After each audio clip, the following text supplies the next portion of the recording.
You wake each day and the first words that leave your lips seem harmless. A muttered complaint, a casual admission, a phrase you barely notice, yet every sound is a seed cast into the invisible soil of the field around you. I am so tired. I am unlucky. I am behind. They don't feel like declarations. They feel like reports, like you're just describing the weather of your life. But what if each I am is not a report at all, but an order? What if those phrases are not reflections of the world, but instructions that the world obeys without question? This is the hidden truth most people overlook. Words are not neutral. They are frequency codes. They tune your inner state the way a dial locks onto a station. And of all the codes you could ever transmit, none carries greater charge than the two words, I am. Whatever follows those words doesn't just describe you, it begins to define you. Identity and reality are not separate in the quantum sense. They are braided threads of the same rope. Pull on one, and the other moves with it. Now shift with me. Imagine two tuning forks resting side by side. Strike one, and the other vibrates without being touched. Identity works the same way. Speak, I am broken, and your whole field shakes to match that note. Whisper, I am abundant, and the resonance hums differently. Even before you see evidence, the universe is not a judge or a negotiator. It doesn't argue with you. It simply reflects the broadcast you send, exactly as you've coded it. Here's the physics of it in quantum experiments. Particles don't wait for step-by-step travel. They jump states. The leap is sudden, discontinuous. The observer effect shows that observation itself alters reality's behavior. And in your life, self-observation does the same. Each time you attach I am to a thought, you collapse one possibility out of infinite options into form. You might think you're just speaking casually, but your words are the tuning fork that decides which timeline begins vibrating in your presence. Notice how subtle the trap is. Say I am tired one morning, and soon it mutates into I am a tired person. Say I am unlucky in love, and the field encodes it as I am destined to be alone.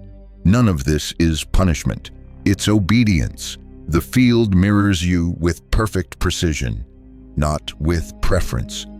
That's why so many remain stuck, not because fate has sentenced them, but because their own identity broadcast has locked their station onto a loop of lack. Try this micro-shift pause before you repeat the automatic script. Instead of, I am exhausted, try I am restoring my energy. Instead of I am broke, try I am learning to align with flow. These may seem small adjustments, but in energetic terms they are monumental. You're changing the station. You're striking a new fork. The mirror will soon have no choice but to reflect a different note. And as that stabilizes, a profound realization dawns.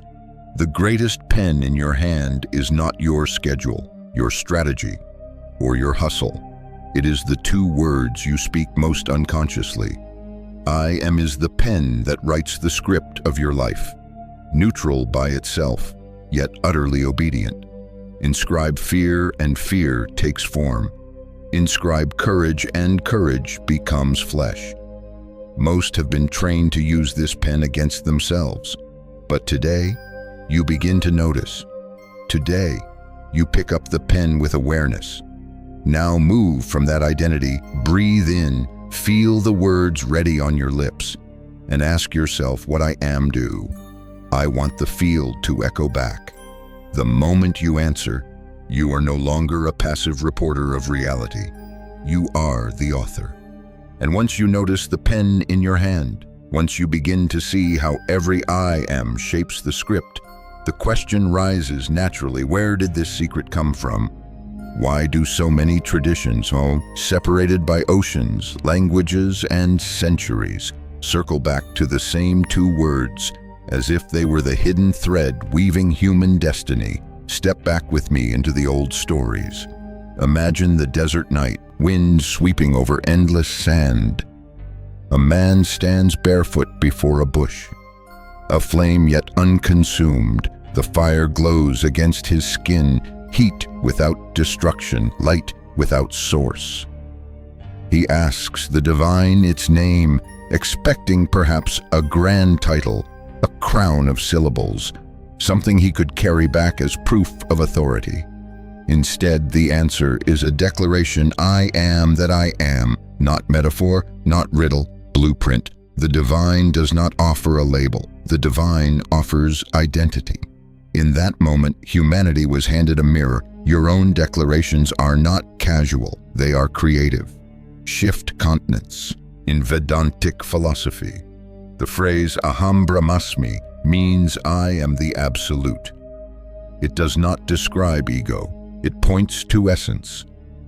The mystics of India sang it as a reminder that to know oneself truly is to know the ground of reality. The Upanishads repeat it not as affirmation but as recognition. Awakening into the God state, travel westward and you meet the Sufis, whose poetry overflowed with the longing to dissolve into the beloved. Their greatest ecstasy was not romance, but erasure of. Here's the physics of it. In the 20th century, scientists probed matter at its smallest scales. They expected predictability, mechanical certainty. Instead, they discovered the observer effect. Particles behave differently when watched. Potential collapses into certainty the moment attention is applied. Reality responds to observation like a mirror that refuses to stay neutral. And what is an I am, if not self-observation? Each time you declare, you watch yourself into being. I am abundant. I am H. Notice the pattern stretching like a golden thread through history. The names differ: Moses, Vedanta, Rumi, Christ, Bohr, Planck, but the melody remains. Words are generative. Identity precedes reality. The declaration is the seed. The field is the soil. And your lived experience is the harvest. It is less about religion versus science and more about resonance. The ancients wrapped it in parables. The scientists frame it in equations. But both point to the same invisible lever. Who you say you are determines. Try this micro-shift. The next time you hear a sacred phrase, translate it into your own I am.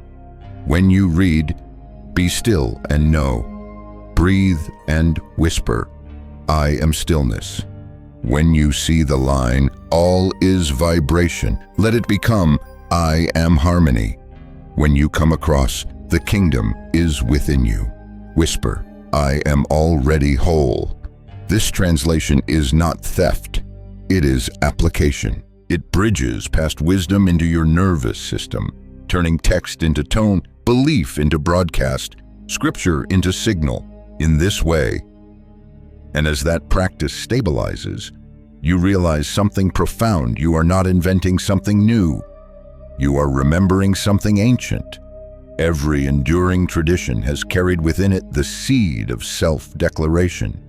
The reminder that words are not decoration, but creation. Speak with awareness, and you do more than honor the mystics and prophets. You continue their work. You stand shoulder to shoulder with those who refuse to let the field define them. They defined themselves, and the field obeyed with the. Now move from that identity. Let your own I am become part of this unbroken current, flowing from deserts, temples, monasteries, and laboratories into the present moment. You are not outside the story. You are the latest verse of it. And like those who came before, your words will sculpt worlds yet unseen. Their fire is now your fire. Their declaration is now your declaration. Their resonance is your inheritance, and it is humming within you even now. And as you feel yourself standing in that ancient current, another layer comes into focus. You've seen how prophets, poets, and sages used I am as sacred code. But how does this unfold in the language of physics? What is the bridge between mystic fire and laboratory experiment?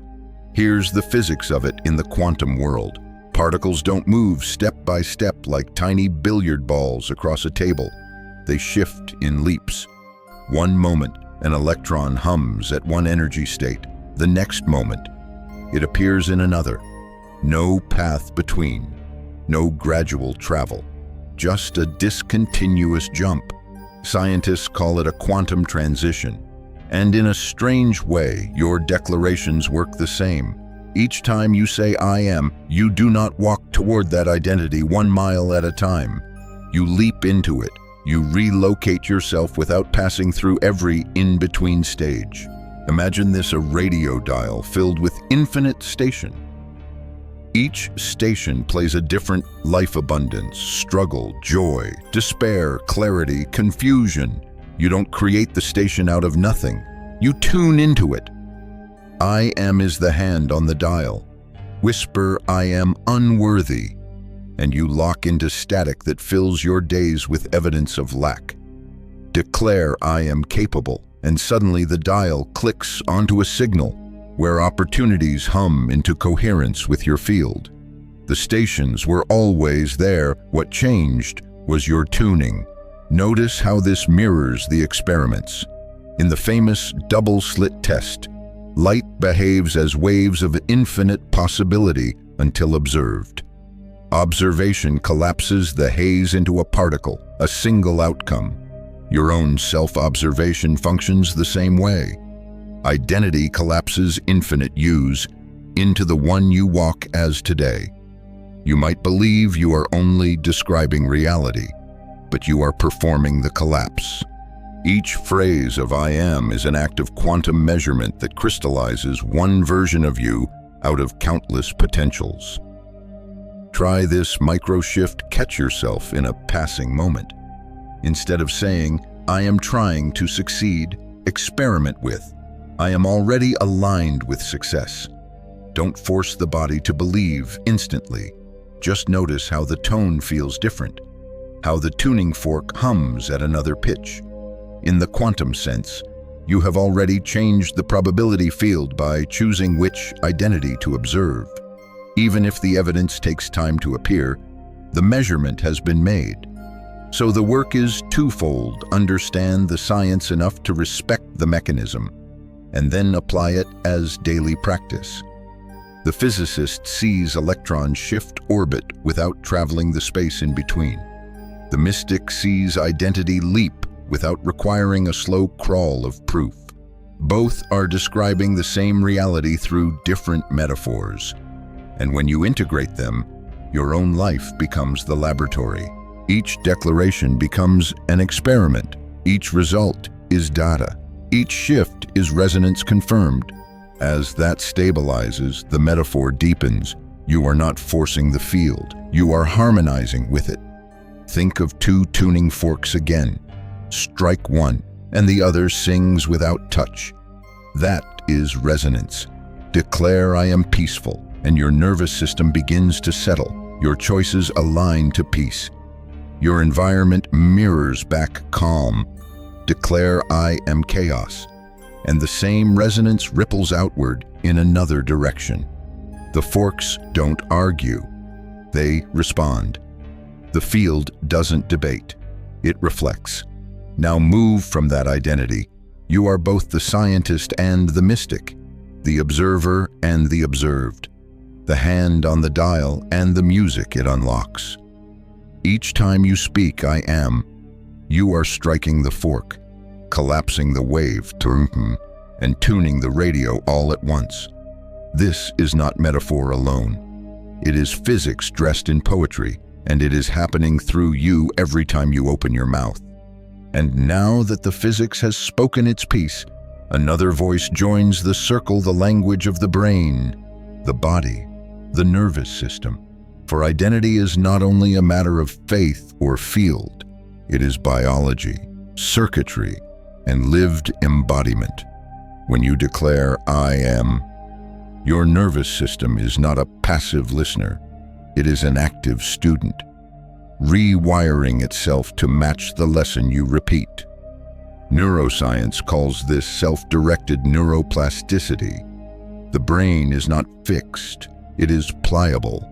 Neurons that fire together wire together, and what fires most often becomes your default program. So when you whisper, "I am unwanted" for years, you are not only telling the field who you are training your brain to build highways of rejection, grooves of despair. Every repetition deepens the path until it feels less like thought and more like fact. But the miracle is this: the same mechanism that traps you can free you. Replace the groove with a new declaration, and the brain begins to relay its circuitry, shifting the map of your inner world. Here's the physics of embodiment. Every thought has a chemical twin.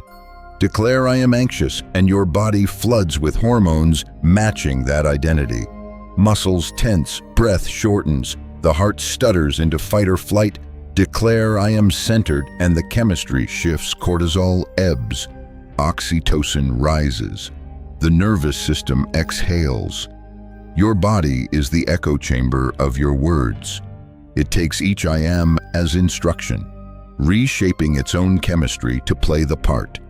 Notice how the heart joins the dialogue. Research shows the heart's electromagnetic field is thousands of times stronger than the brain's. When thought and feeling align, coherence is born, a synchronization where body and mind broadcast the same frequency. Say, "I am abundant," while feeling fear, and the signals clash, producing static. Say, "I am abundant," while your nervous system rests in safety, and the signal shines clear, bright, undeniable.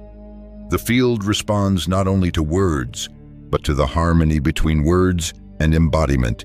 Try this micro shift. Place your hand on your chest. Breathe slowly and declare, "I am safe." Do not rush to feel fireworks. Just let your shoulders soften as the body hears you. Repeat again, "I am safe." Each breath is a rehearsal, teaching your nervous system that new identity can be trusted. This is not positive thinking. It is physiology. Rehearsal of coherence until it becomes reflex. So the work is twofold. First, notice how your body resists certain declarations because they contradict old programming. That whisper of liar is not truth, it is memory. Second, keep pairing the declaration with somatic safety until resistance melts. This is where breathwork, meditation, and gentle awareness become more than rituals. They become rewiring tools. Each time you embody the new "I am," you shift not just thought but biochemistry, not just identity but cellular response. As that stabilizes, transformation accelerates. The brain builds new circuits. The heart aligns with the brain. The nervous system learns to dwell in abundance, in love, in peace before external evidence appears. And when the inner broadcast is unified, the outer reflection cannot help but mirror it. Now move from that identity. Understand that every "I am" is not only a spiritual decree, but a neurological event. You are not only sculpting the quantum field, you are sculpting your own flesh, bone, and chemistry into coherence with the reality you choose. This is why embodiment matters. Without it, words remain thin. With it, words become flesh.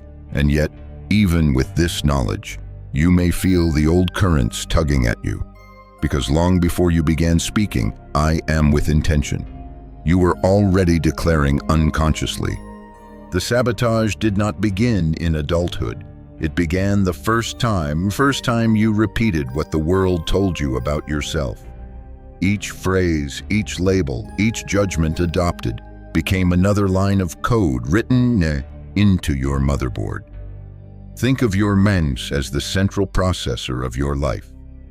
The "I am" statements you rehearse over years are the operating system. On top of it, you can install new habits, clever strategies, fresh techniques, But if the motherboard is corrupted, every program runs distorted. I am unlucky. I am behind. I am not enough. These lines of code run silently in the background, unseen but dominant. And no matter how beautiful the new software, the old motherboard sabotages the signal. Here's the physics of it. The quantum field responds not to flashes of inspiration, but to steady broadcasts.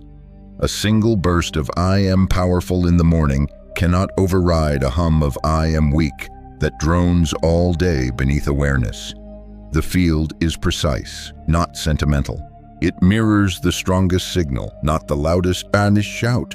That is why many layer affirmations on top of old identities and wonder why nothing changes. The old code still rules. Notice how subtle this sabotage becomes.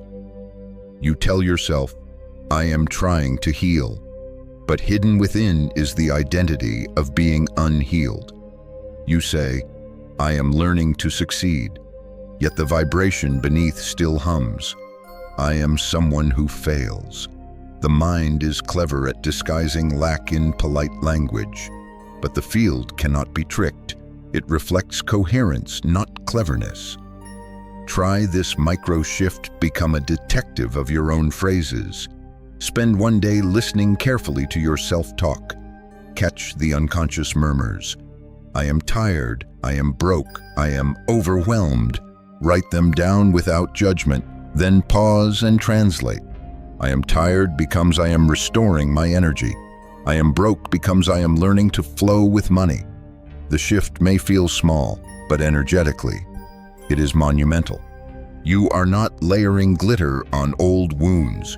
You are rewriting code at the source. So the work is twofold. First, weaken the grip of the old identity by catching it in the act. Interrupt the script the moment it appears.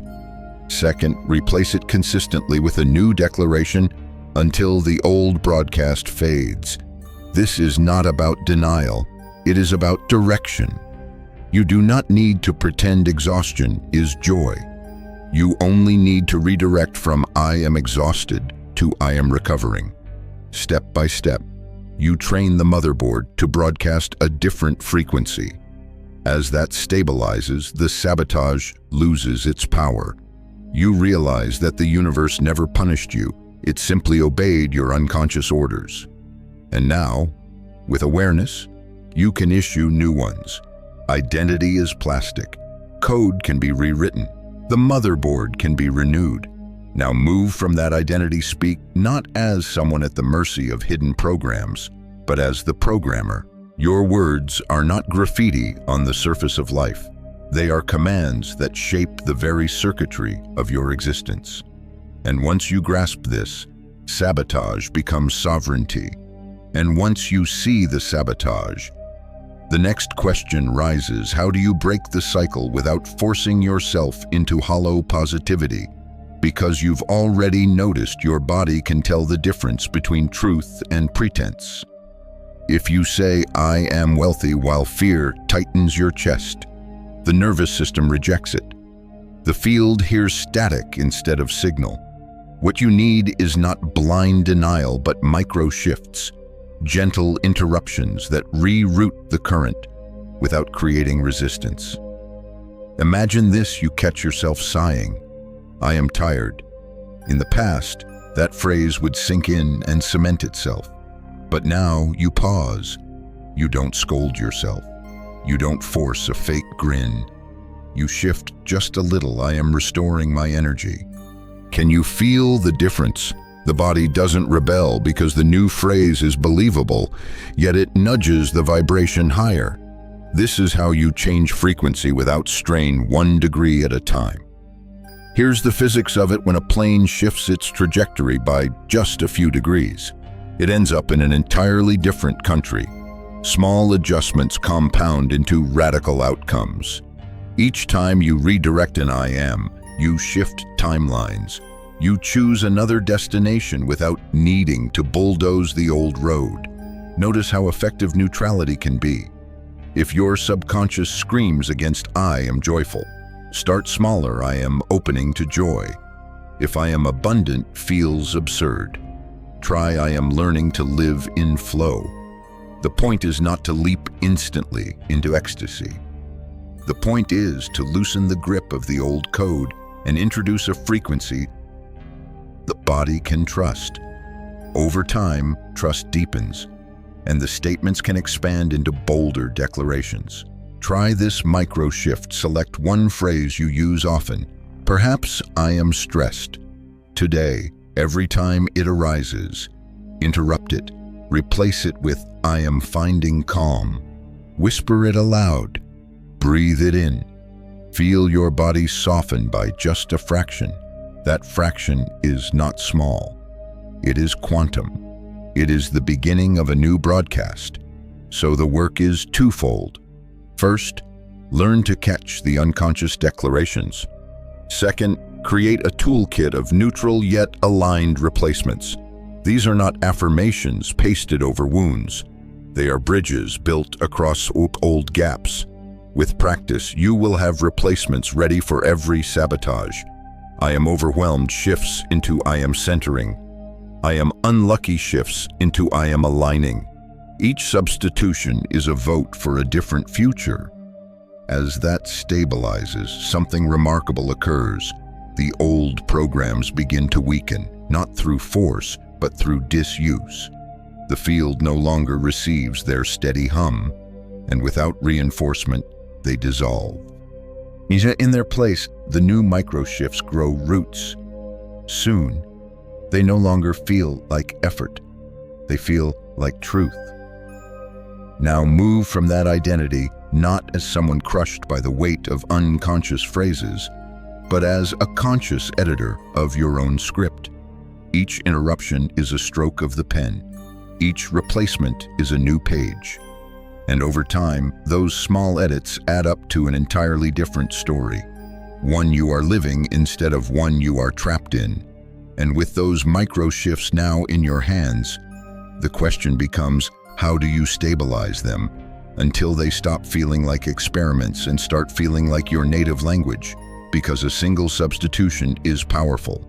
But permanence comes from coherence when thought, feeling, and body synchronize into one unified broadcast.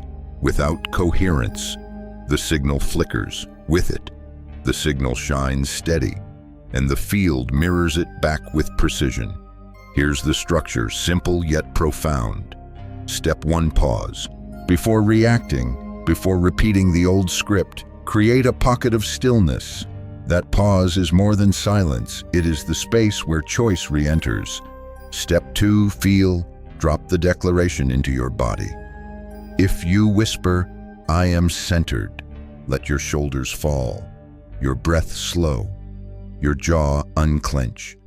The nervous system must be included, otherwise the words remain hollow. Step 3, move. From that embodied declaration, take action consistent with it. Send the email, walk into the room, speak the truth as though your words were already reality. This loop, pause, feel, move, is the engine of coherence. Imagine this: a conductor raises the baton before an orchestra. If the strings are tuned but the brass is off key, the sound is chaos. But when every section tunes to the same pitch, the hall vibrates with resonance. Your mind, body, and energy field are the orchestra. I am is the baton. Coherence is the symphony. Notice how feedback begins to accelerate the loop. When you act from the new identity, even tentatively, life offers small confirmation. Someone responds differently. An opportunity appears. A moment of ease replaces a habit of stress. These results reinforce belief, which strengthens the declaration, which deepens coherence, which produces more results. This is the spiral of transformation, not instant magic, but a feedback loop that gathers momentum until change feels inevitable. Try this micro shift tomorrow morning before you touch your phone. Sit in silence for 1 minute. Place your hand on your chest. Whisper a chosen I am, and then act on it before the day interrupts. If you declare, I am disciplined, make the bed immediately. If you declare, I am connected, send a message to someone you love. The act need not be grand. It only needs to anchor the declaration in behavior. This is how identity becomes muscle memory. So the work is twofold. First, practice the loop until it becomes reflex pause. Feel, move. Second, celebrate even the smallest external confirmations. They are not accidents, they are resonance responding. Each nod of evidence, however subtle, is proof that the symphony is tuning itself. As that stabilizes, you stop asking if it works. You feel it. Your nervous system settles into the rhythm. The old static quiets. The field becomes a clearer mirror. The declaration no longer wobbles. It holds. And in that steadiness, coherence is born. Now move from that identity, not as someone dabbling in affirmations, but as someone conducting an orchestra of self. Each pause is the raising of the baton. Each embodied breath is a note struck in harmony. Each aligned action is music echoing into the field. And soon enough, the world begins to dance to the same rhythm you've stabilized within. And once coherence becomes steady, you begin to notice something extraordinary. It's no longer just about catching phrases or replacing them. The whole field of your life starts to bend toward the rhythm you've stabilized. Every interaction, every circumstance, every subtle coincidence seems to echo back the I am you've embodied. This is the feedback loop in motion, the cycle where declaration shapes experience, and experience amplifies declaration. Here's the physics of it in resonance. Frequencies do not merely match, they amplify one another. Two voices singing the same note grow louder, richer, more powerful than either voice alone in your life. When your identity broadcast meets external confirmation, the volume rises. The declaration feels less like an experiment and more like fact. This reinforcement is not superstition. It is coherence multiplying itself. Notice how it shows up in daily life. You declare, I am confident, and a stranger compliments your presence. You whisper, I am aligned with abundance, and an unexpected opportunity arrives. Each echo strengthens the broadcast, and as your conviction deepens, the field responds with greater precision.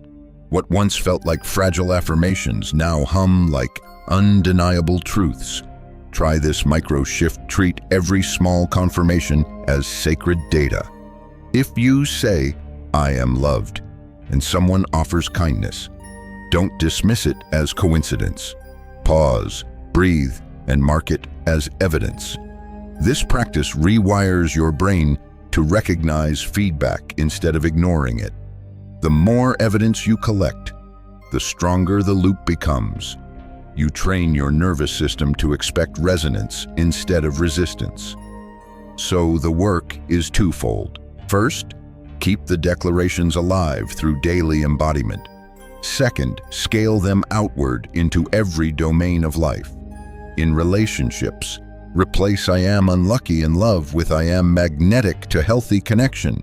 In finances, swap I am always behind with I am aligned with flow and provision. In health, shift from I am broken to I am restoring and renewed. Each arena of life becomes a laboratory where the feedback loop plays out, proving to you again and again that identity precedes reality. As that stabilizes, humility becomes crucial.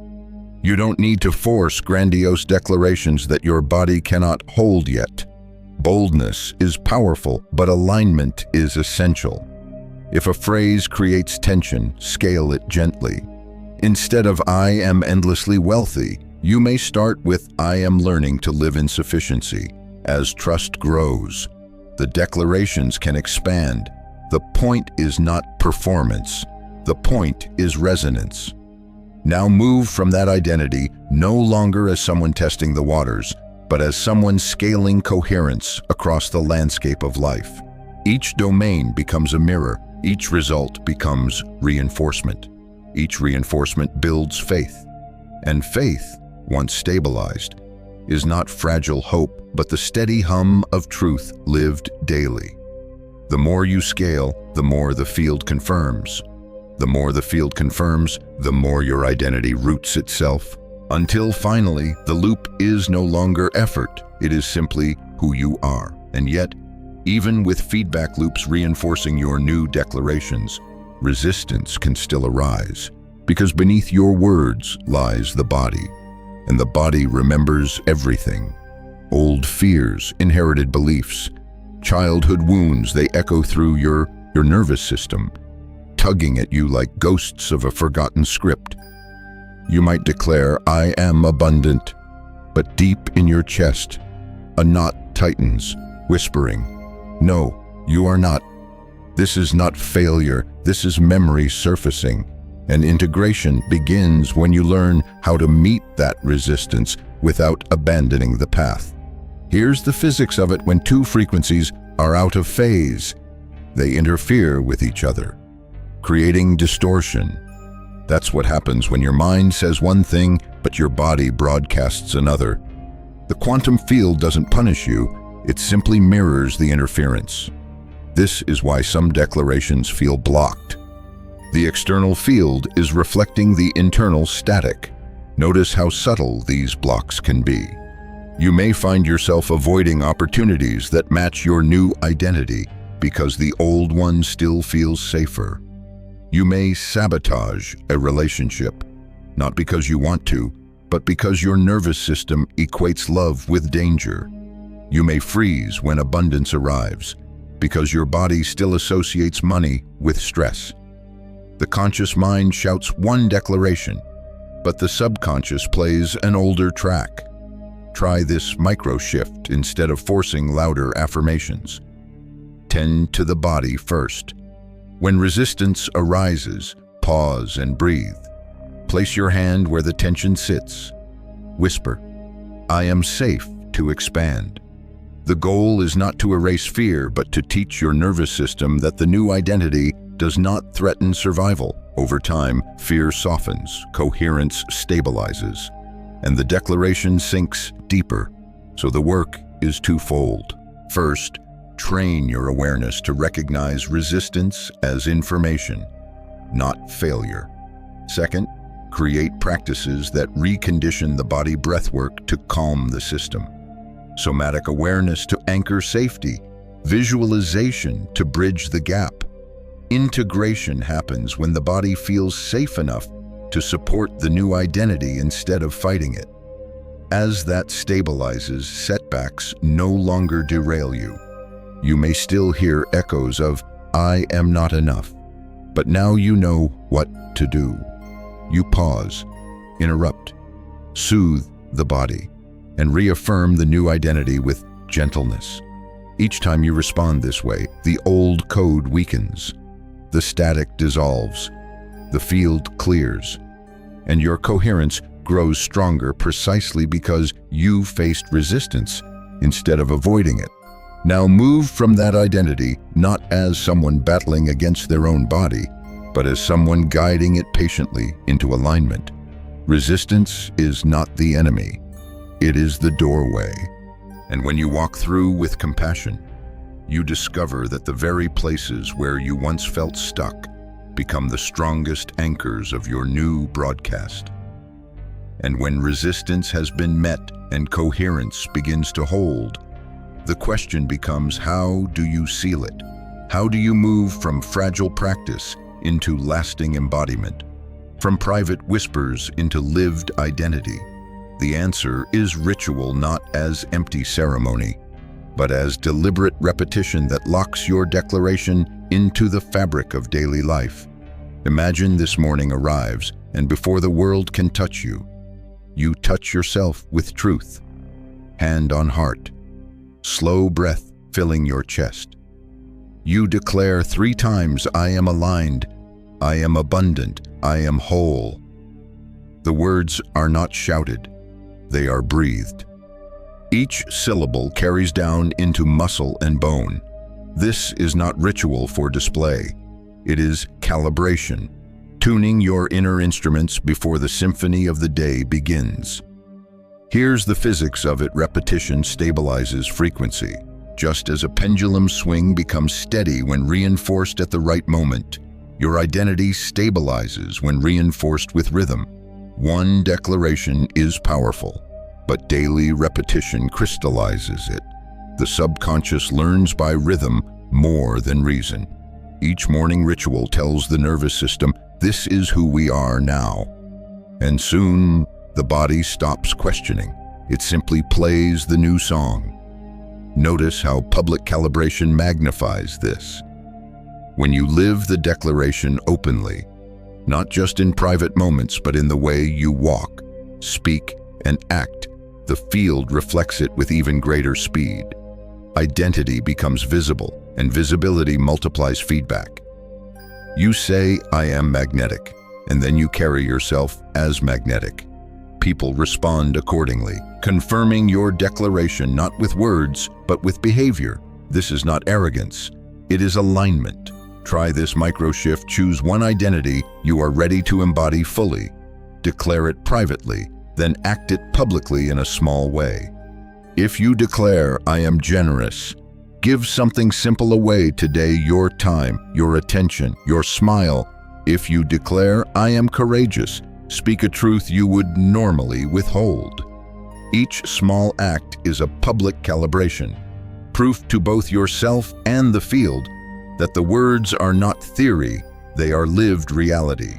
So the work is twofold. First, create a personal ritual that roots your declaration daily. Second, find ways to embody it publicly in alignment with your values. This is not performance, it is integration. Each act, each breath, each choice becomes another strike of the tuning fork, another collapse of the wave into form. As that stabilizes, you no longer wonder whether you are doing it right. You feel it in your body, you see it in your environment, you hear it in the echoes of those around you. The declaration is no longer fragile hope, it is baseline identity. Now move from that identity stand as one who knows the secret and lives it. The mystics hinted, the scientists measured, but you embody. And with each I am spoken and lived, you sculpt not only your own life, but the resonance of the world itself. Take a breath with me now. After all this exploration of history, science, and spirit, it is easy to feel the weight of knowledge. But knowledge alone is not the point. Embodiment is, and embodiment begins in stillness. So pause. Place your hand gently on your chest. Feel the rhythm beneath your palm. That heartbeat is not random. It is the drum of your existence, pulsing with memory and possibility at once. Whisper softly, I am here. Again, I am whole. Once more, I am enough. Let those words settle into your nervous system, not as performance, but as permission. Here's the gift hidden in this practice. You don't need to force yourself into a new future. You only need to remember that every future already exists in the field, waiting for your declaration. The quantum world teaches us that observation collapses possibility into form. The mystics remind us that identity precedes reality. When you speak, I am, you become both scientist and sage, collapsing waves with your own breath. Reflect on the journey we've traced from the fire of Moses to the poetry of Rumi, from the equations of physics to the rhythms of your own heartbeat. All pointed to the same truth: you are more than circumstance.